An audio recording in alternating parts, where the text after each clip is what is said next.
Belajar banyak ya teman-teman dari yang saya lakukan, biar teman-teman semuanya nggak ngalamin apa yang saya alami. Karena memang ini jadi pengalaman berharga buat saya. Jadi ketika saya beberapa tahun yang lalu, udah lama ya zaman saya kuliah, itu saya bener-bener tidak mengontrol apa yang saya makan. Lebih tepatnya ke arah gaya hidup. Yang penting saya itu seneng ya saya makan teman-teman semuanya. Yang penting lidah saya suka ya saya minum. Nah, waktu itu kebiasaannya itu udah lama tuh dari kelas 2 SMK sampai sekitar semester 4. Nah, puncaknya adalah saya seneng banget jadi kebiasaan. Awalnya coba-coba. Awalnya suka minuman rasa-rasa ya, itu sekali dua kali. Habis itu karena enak, seger ya, akhirnya saya minum terus.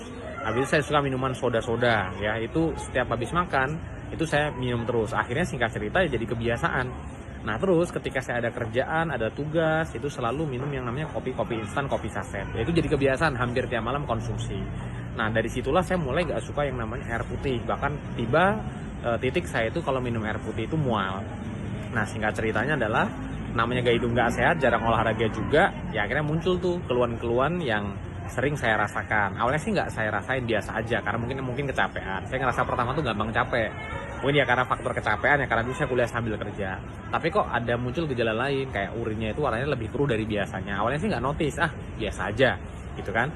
Terus habis itu muncul lagi tuh, airnya tuh berbusa, busanya tuh banyak, diguyur kok nggak hilang-hilang. Nah, terus mulai lagi muncul lagi tuh perut kiri saya sakit ya, saya ada kena mah kronis juga waktu itu.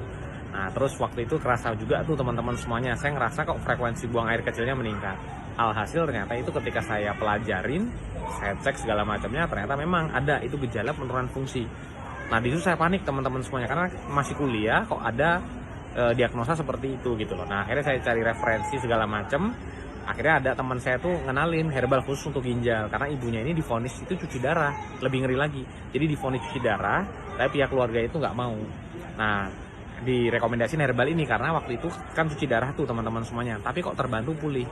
Nah, akhirnya saya konsumsi juga, membaik, sampai detik ini nggak ada keluhan. Nah, situ saya belajar banyak tuh dari pengalaman yang saya terapkan. Dan saya disclaimer ya, saya bukan dokter, jadi saya hanya sharing berdasarkan pengalaman saya pribadi.